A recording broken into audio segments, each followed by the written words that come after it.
Ya ayyuhalladzina amanu in ja'akum fasikum binaba'in fatabayyanu an tusibu qauman bijahalatin fatusbihu ala ma fa'altum nadimin. Ya. Kalau kita terjemahkan, wahai orang-orang yang beriman, ya, in ja'akum, jika datang kepada kalian fasikun, orang-orang yang fasik.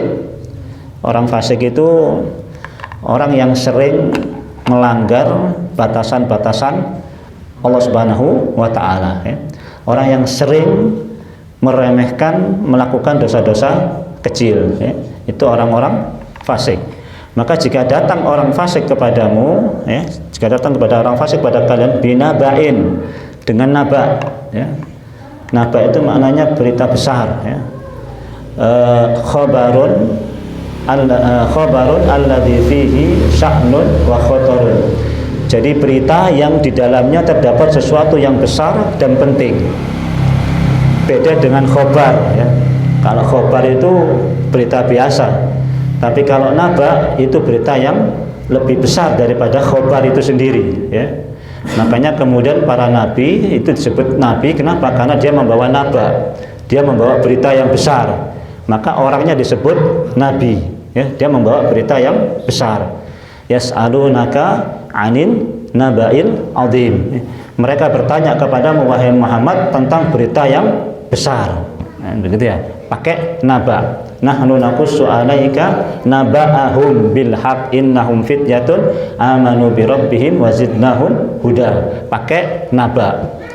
Kenapa? Karena itu peristiwa besar, itu berita besar. Maka kalau datang berita besar, bahasanya begitu, ya. Kalau datang berita yang penting, orang fasik membawa berita penting, orang fasik membawa berita yang besar, ya. Fatabayyanu, maka kemudian lakukanlah tabayyun, ya.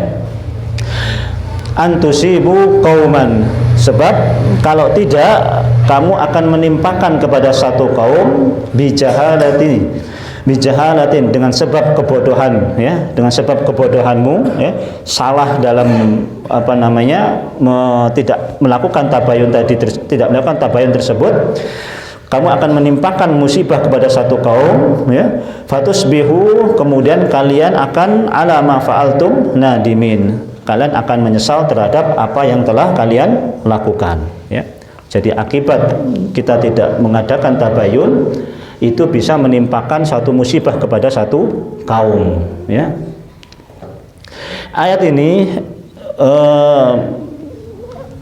tidak ada asbabun nuzulnya, asbabun nuzul yang menerangkan tentang ayat ini, namun ada hadis tapi tidak termasuk asbabun nuzul.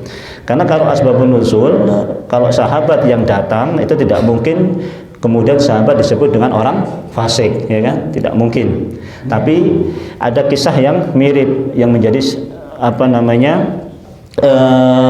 yang menjadi pelajaran penting tentang memahami ayat ini, ya.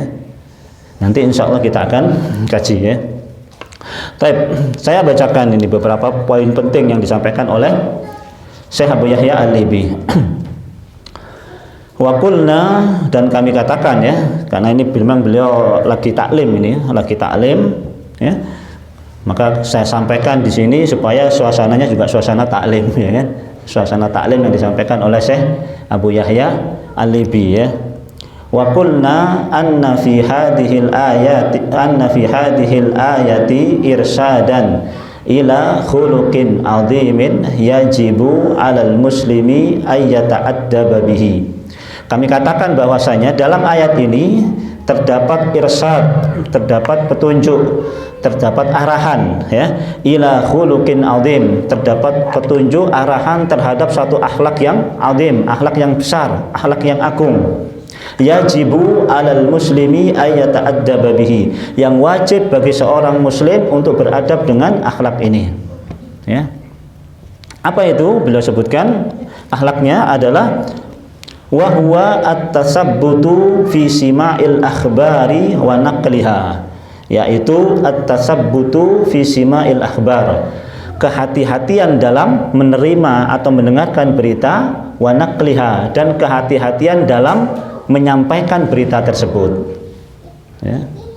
Jadi akhlak yang perlu diperhatikan adalah akhlak dalam menyerap informasi, ya, akhlak dalam menerima informasi, kemudian akhlak dalam menyampaikan informasi tersebut, ya. Akhlak menerima kabar dan kemudian akhlak menyebarkan kabar tersebut, ya. Karena bisa jadi, ya, tidak semua berita itu harus kita terima, tidak semua berita itu harus kita benarkan, kan begitu ya. Harus kita kemudian cross check, adakan tasabut tadi. Namun setelah diadakan tasabut, ada lagi akhlak yang harus kita perhatikan, ya. Akhlak yaitu menyebarkan berita tersebut, menyampaikan berita tersebut.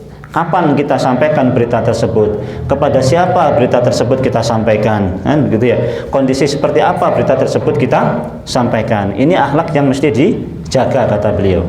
Akhlak dalam menerima berita dan akhlak dalam menyampaikan berita. Ya. Bisa jadi itu berita penting, tapi bisa jadi itu tidak bisa kita sampaikan begitu saja kepada orang lain. Bisa jadi itu berita penting, namun tidak bisa kita kemudian kita sampaikan kepada setiap tempat, kan begitu ya. Likulli maqalin maqamun wa likulli maqamin maqalun, kan begitu istilahnya. Setiap tempat itu ada perkataannya, setiap perkataan itu ada tempatnya, ya. Likulli maqalin maqamun wa likulli maqalin maqamun, ya. Setiap tempat ada perkataannya, setiap perkataan ada tempatnya. Ini akhlak yang mesti juga dijaga, ya.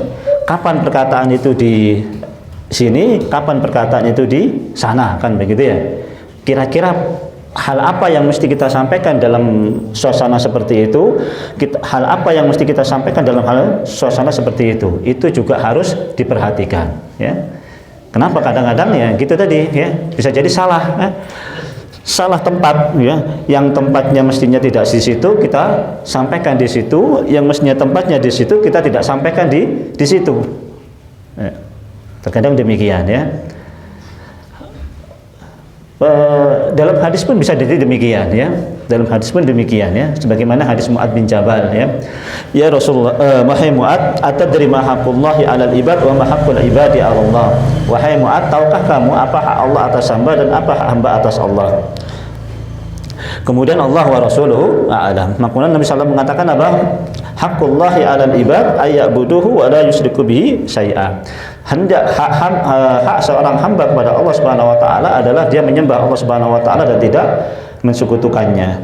Wa haqqullahi 'alal ibad, dan hak Allah atas hamba diibadahi dan tidak disekutukan, dan hak hamba atas Allah adalah ketika seseorang tidak mensekutukan Allah Subhanahu wa taala, maka dia wajib masuk surga, ya.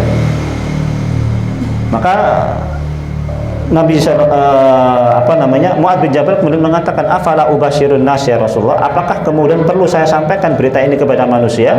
Nabi sallallahu mengatakan apa? La tubashirhum, ya, la tubashirhum, tidak usah kamu beritakan kepada mereka, fayattaqiluhu, nanti mereka akan bersandar dengan hadis ini saja, ya.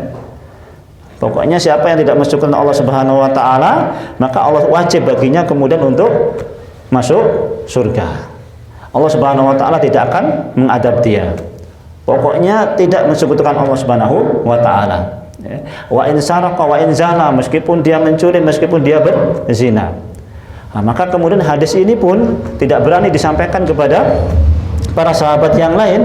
Kenapa? Karena Nabi sallallahu mengatakan jangan dulu, sebab nanti mereka bisa bersandar dengan hadis ini saja, ya.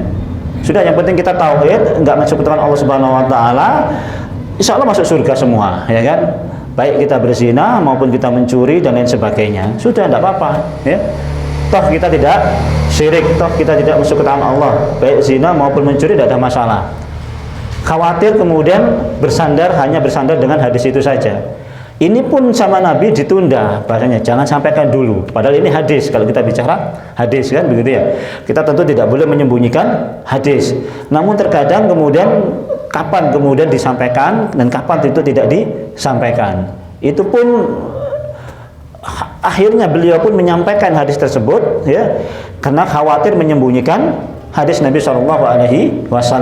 Itu pun setelah di akhir beliau hendak menghadap Allah Subhanahu wa taala. Khawatir beliau nanti menyembunyikan hadis, kan begitu. Likulli naba'in mustaqarrun. Setiap naba itu ada tempatnya, ya. Jadi ini dua akhlak yang diperhatikan. Tasabut, kemudian setelah kemudian kita tabayun tadi itu, kemudian setelah ada tabayun kepada siapa kita harus menyampaikan, kapan kita harus menyampaikan, itu hal yang juga perlu diperhatikan, ya. Itu akhlak yang perlu dijaga, kata beliau.